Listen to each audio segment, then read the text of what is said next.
Il y a bien longtemps, avant l'avènement de l'humanité, la Terre était habitée par les djinns, des créatures de feu douées de libre arbitre, capables de choisir entre le bien et le mal, contrairement aux anges qui se conforment toujours aux ordres d'Allah. Cependant, les djinns semaient la terreur et la corruption sur Terre, ce qui amena Allah à envoyer à plusieurs reprises les anges pour les punir. Malgré cela, un djinn se démarquait parmi eux, un fervent adorateur d'Allah subhanahu wa ta'ala. Son dévouement était tel qu'Allah l'éleva au rang des anges. Ce djinn se nommait Iblis. Allah confia aux anges qu'il allait faire une nouvelle créature. Je vais créer un homme d'argile crissante, extraite d'une boue malléable. Une créature également dotée du libre arbitre, capable d'adorer Allah et de faire le bien, tout comme négliger cette adoration et faire le mal. Allah annonça qu'il établira sur la terre un vicaire, Khalifa. Sourate 2 verset 30. Les anges réagirent en demandant: vas-tu y désigner un qui y mettra le désordre et répandra le sang, quand nous sommes là à te sanctifier et à te glorifier? La parole des anges ne représente pas une opposition directe à la volonté d'Allah. Elle exprime plutôt une quête de compréhension de la sagesse derrière cette création.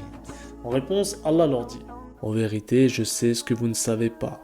À ce moment-là, les anges ignoraient que cette nouvelle créature engendrerait les meilleurs êtres de la création. Les prophètes, les messagers, les pieux, les rapprochés d'Allah. Iblis était présent et voyait l'intérêt général que suscitait cette nouvelle créature. Un sentiment de jalousie apparut en lui. Allah créa donc le premier homme de terre devant une assemblée constituée d'anges et de Iblis le djinn et leur dit: quand je l'aurai bien formé et lui aurai insufflé de mon esprit, jetez-vous devant lui, prosternés. Il est important de noter que cette prosternation était un signe de respect et d'honneur, différente de la prosternation de soumission réservée exclusivement à Allah. Ainsi marqua la naissance du père de l'humanité, Adam.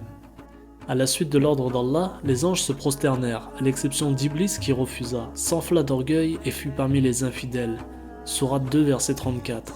Devant ce refus, Allah demanda à Iblis: qu'est-ce qui t'empêche de te prosterner quand je te l'ai commandé? Et Iblis de répondre: je suis meilleur que lui, tu m'as créé de feu alors que tu l'as créé d'argile. En réponse à cette arrogance, Allah dit: descends d'ici, tu n'as pas à t'enfler d'orgueil ici. Sors, te voilà parmi les méprisés. Ainsi, l'orgueil d'Iblis le conduisit à refuser directement un ordre de son créateur, le menant à sa déchéance. Le récit de l'orgueil d'Iblis et son refus de se prosterner est cité à maintes reprises dans le noble Coran, soulignant le danger et la nocivité de l'orgueil. Nul n'est à l'abri de l'orgueil. Qui n'a jamais rejeté un conseil simplement parce que son auteur était plus jeune? Qui n'a jamais prononcé ces paroles: j'irai pas m'excuser, c'est pas à moi de me rabaisser? Combien de familles et d'amitiés ont été brisées par un souci d'ego? L'orgueil est un nuage qui obscurcit notre raison et gangrène notre cœur. Il est crucial de cultiver l'humilité, d'admettre nos erreurs et de savoir demander pardon.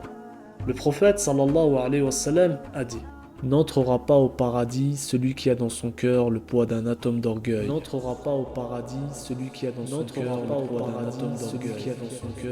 d'un atome d'orgueil. Après avoir créé Adam, Allah lui transmit la connaissance, et il a appris à Adam tous les noms. Peu après, Allah combla Adam avec l'une des plus belles bénédictions accordées à l'homme, une épouse, Ève ou Hawa en arabe. À la suite de cela, Allah dit: ô Adam, habite le paradis toi et ton épouse, et nourrissez-vous-en de partout à votre guise.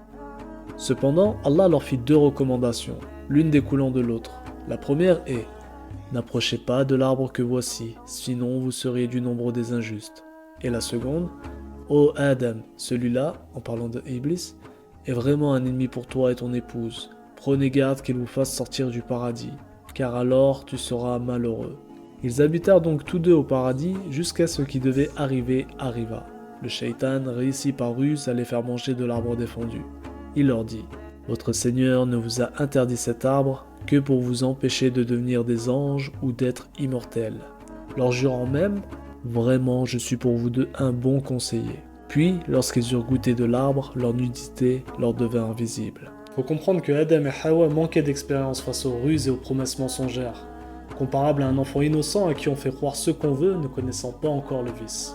Tout de suite après leur erreur, Allah appela Adam et Hawa.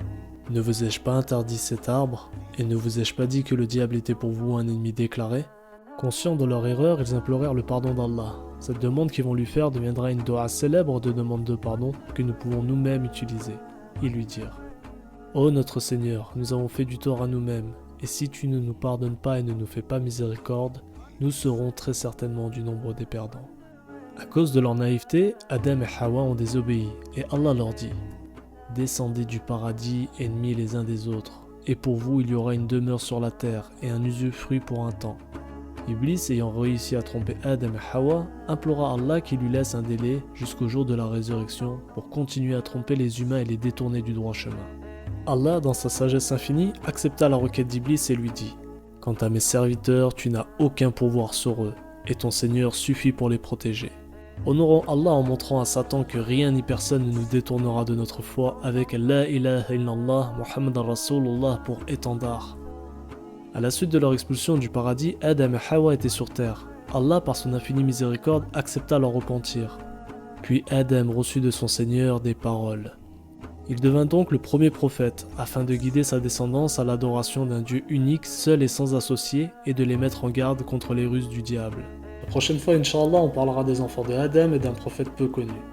Et moi, je vous remercie d'avoir regardé jusqu'au bout. N'hésitez pas à vous abonner pour plus de contenu. Portez-vous bien. Ma'as salam.